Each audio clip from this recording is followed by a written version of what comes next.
नमस्कार माझ्या मित्रमैत्रिणींनो, प्रीती अकॅडमी मध्ये तुमच्या सगळ्यांचं सहर्ष स्वागत आहे। मागील व्हिडिओमध्ये आपण नाटक यांच्या हा जो एक आपला टॉपिक आहे याच्या व्याख्या बघितल्या होत्या आणि त्याच प्रकारे आपण त्याचे वेगवेगळे प्रकार बघितले होते। आता या व्हिडिओमध्ये आपण याचा पुढील भाग अभ्यासणार आहोत। ठीक आहे, बघा मग मराठी नाटक आणि रंगभूमीचा आरंभ कसा झाला हे आता आपण शिकूया। विष्णुदास भावे हे खूप इम्पॉर्टंट आहे। यामध्ये विष्णुदास भावे यांचं साहित्य 1818 ते 1901 यांच्या नाट्यकार्याने झाला असे आपण मानतो, परंतु त्याही अगोदर नाटक रंगभूमी निर्मितीचे प्रयत्न हे चालू झालेले होते। ठीक आहे, याच्यामध्ये मतलब आपण बघू त्यातला पहिला प्रकार म्हणजे लोक रंगभूमी होती। लोक रंगभूमी आणि दुसरा प्रकार म्हणजे तंजावरचे नाटक।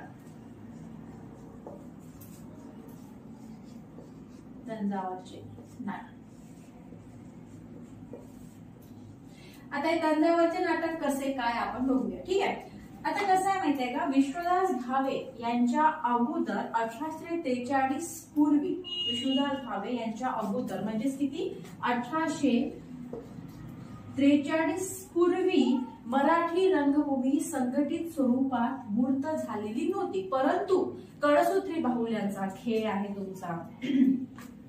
कळसूत्री बाहुल्यांचे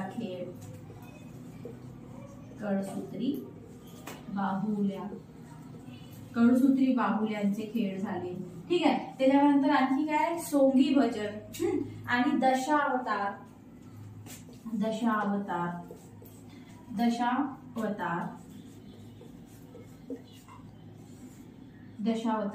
ललित तमाशा, गोंधळ, पोवाडा, वासुदेव कीर्तन, मतलब हे जे अनेक कला प्रकार जे आहे ते जनमानसामध्ये रूढ होते।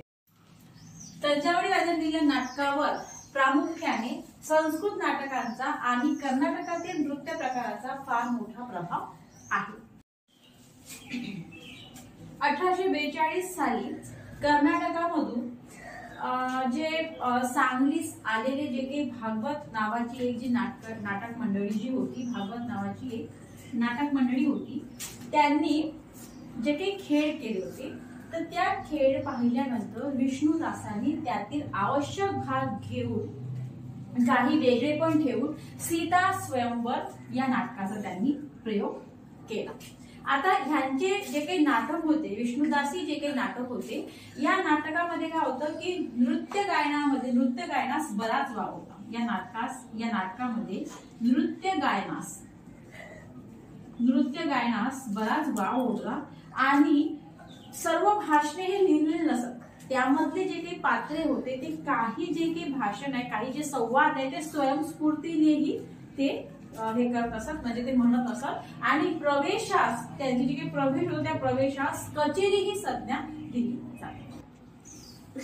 बुकिश नाटके, आतापर्यंत आपण विष्णुदास भावे यांचं बघितलं नाटकाची कार्य, त्याच्यानंतर बुकिश नाटके पण त्या काळी होती निघाली। बघूया 19व्या शतकाच्या उत्तरार्धामध्ये इंग्रजी वाङ्मयाचा परिचय मराठी समाजातल्या सुविध मंडळींना होऊ लागला होता।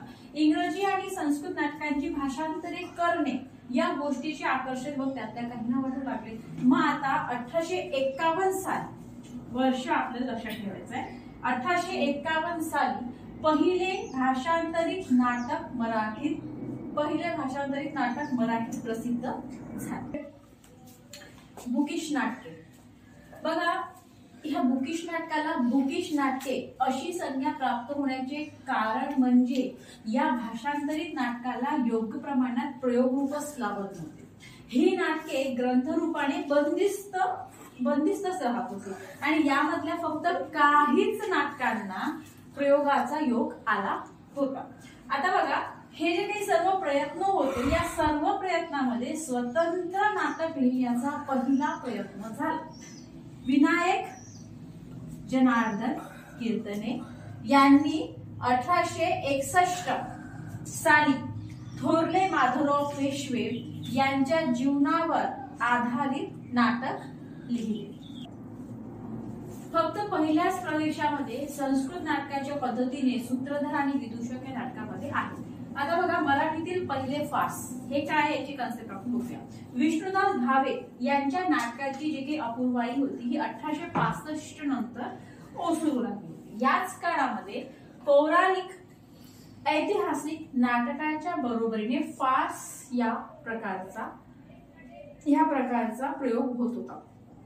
फार्स म्हणजे काय? फार्स म्हणजे विनोदी स्वरूपाचे नाटक अशी जी काही समजूत होती ती फार्सच्या जन्माच्या वेळेची नव्हती. विष्णुदास भावे यांचे नाट्यकार हे आता आपण बघूया. तंजावरी नाटकाचा अनुबंध जुळलेला नव्हता. दुसऱ्या बाजूने असंघटित स्वरूपाची लोकरंगभूमी होती आणि अशा काळामध्ये विष्णुदास अमृत भावे यांनी 1843 साली सीता स्वयंवर नाटकाचा प्रयोग करून एक नाट्य परंपरा आरंभित केली. माझ्या मित्रमैत्रिणींनो, आज आपण नाटक हा जो आपला एक भाग होता याविषयी आपण भरपूर काही माहिती बघितलेली आहे. याच्या पुढील व्हिडिओमध्ये याचा जो उरलेला पार्ट आहे तो आपण पूर्ण करू. ठीक आहे, मग आता आपण इथेच थांबू. Bye bye.